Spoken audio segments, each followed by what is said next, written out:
Alrighty guys, so we are into the Gundam F91 full power era. So this is just going to be a fairly short video talking about should you guys summon for this absolute beast of a unit. Well, back then it was. So for global, I want to say we are in a fairly sticky situation.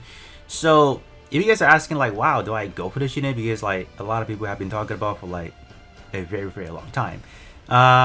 It would be good if they haven't done the whole banner reordering and all that shenanigans, I like to call it.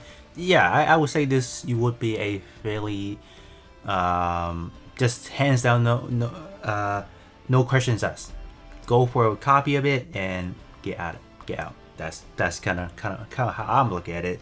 So there's one set of player looking at it in the arena aspect where this unit is going to replace one of our most trusted armor unit, the full armor of Zeta.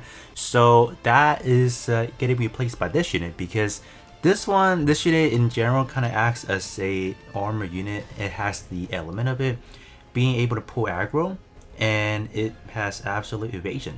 So with these two in combination, this unit literally does not die if you don't have the correct setup, and you guys are gonna find out real bad how that's gonna turn out. Is you're essentially going timer most of the time, so that's not gonna be fun. The other sets of players are gonna be looking at this banner or this unit in general are gonna be asking, well, is this unit gonna be good in general content for the foreseeable future? I will argue no.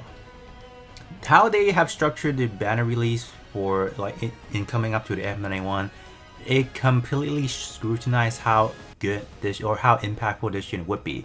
Over the last few weeks, they have dropped Sinanju, they have dropped Data Plus, and they even have the Great Mock. So the value for this unit went from 100 maybe down to like a good 50%.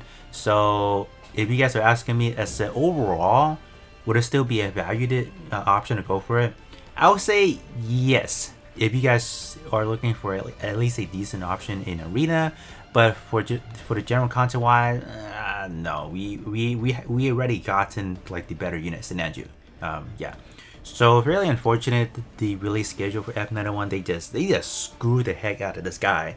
And the fact that this unit already have like a pretty decent counter being Sinanju itself, Data Plus, and you can even call the new Gundam Double Fin Funnel. So those are a good counter, and not to even mention Magna Martel. Like those are just gonna be lethal unit to take care of this unit. So I don't know what they're smoking. It's just the fact that are they just asking people like don't submit on the end of the month limited time banner because they suck, because we're gonna make them terrible, because we're gonna go out of our way and make things balanced, and that's what they kind of did. But yeah, as a whole, this unit fails. It just fails to do anything outside of like arena because the damage wise sucks. Like if you talk about this week's clan battle, like do you want to use F91? Obviously, how the condition is, how the boss treats all the like our units. Yeah, it's good to have F91 just to have the absolute evasion, and simply that. Like Magna Martel cannot survive it while this one can. So if you are in the mindset for the clan battle, yeah, you're gonna have to. But in terms of dealing damage, you know what I did? You know what I had to do? I end up summoning for Great Mock because I missed out on Sinanju and I missed out on Data Plus. Those would be like the ace in the hole for this week to even do any damage. So I folded. I did 3 summons.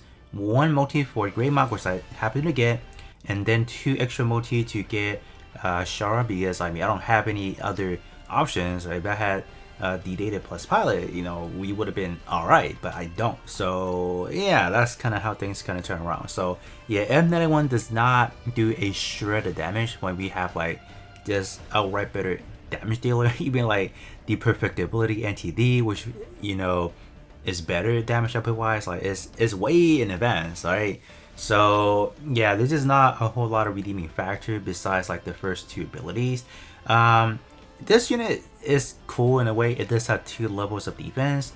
You have your absolute evasion, and if your enemy has absolute hits, or they have applied unavoidable status, then you still have, well, if the enemy does apply unavoidable status, both of them does get cancelled, so you are screwed in that regards. But overall, having 2 layers of defensive tools is actually pretty good. And this unit, you cannot take it down with EXQ. Simply cannot. I mean, you can bring out like Magna Martel, you can bring in like Shards and Gawk, those can definitely do the job. But overall, like, if we don't have any of those options, EXQ, you can't kill it. Normal attacks, you can't kill it. You need unit with assault status, you need unit with like bullseye or whatever to kind of do some damage for this unit. So that is kind of like the safety net for this unit. But if this unit does get caught, you do take extra 100% for both projectile and beam, and there's no critical rate. So those are kind of like the 3 main drawbacks, but they're not even that bad because normally speaking, you don't get hit. So why would you ever take 100% more than what you normally would take? And on evasion, you are getting beam damage up, but outside of absolutely getting target and absolutely evade everything, this rarely comes up as being anywhere where it would sustain any high damage. So I never like these on these evasive units. Even for this unit having absolute evasion, I don't, because how often can you get target? Like for the first 8 seconds you can, but anything after that, it could be a little bit on the tighter spot in my opinion. Max damage cap up by 200k, and then for the third weapon, you are getting a respectively 112% or sorry 120% to both accuracy increase and beam damage increase. So that is kind of good. For the basic sub skills, is kind of like your basic combo. Like the first 1, 2, 3, 4, 5 are the same for every generic unit. Besides, the additional gimmick for this unit is having extra evasion. So in a perfect world situation where you have the sub skill maxed out, or you have this unit fully potential unleashed, you can get up to 15% evasion to whatever intended green unit you want to pair that onto. So that's kind of good. Main weapon, beam rifle, beam saber, whisper are going to be as follows. So 2 range, 2 range and 1 melee. Normally speaking, you will rotate between range both of these. So that is kind of like the attacking pattern. And the unit category are pretty large as what it is. You have kind of like your basic combo, prototype, protagonist, Gundam type, high firepower, high mobility, white mobile suit, limiter, override, EFF affiliated. So this one is good because it is going to fit into some pilot that we talk about. So that's actually pretty nice. The Cosmo Babylonian Founding Wars, that's kind of like a really niche tags to have, but it is what it is. But yeah, F91 is not for everyone take. For those that excels in arena, want to go ham into that, go for it. But for general content, I prefer you guys skipping on it and waiting for the true king, the O. Please, if the O drops next month, I'm getting folded. I'm just letting you guys know, I am bending over my wallet. You're gonna have that. Please, just take it. I'm gonna max that unit out. Maybe, I don't know. But Seabook, unfortunately, Seabook, it is gonna be a hot skip. Seabook is good. It provides a lot of skills from skill 1, skill 2. You have up to 36% additional evasion from being green, generic, and high mobility. And accuracy wise, you are getting up to a 12% with high firepower, and then upward to flat 46% range sense. So essentially 92% when you have protagonist and prototype.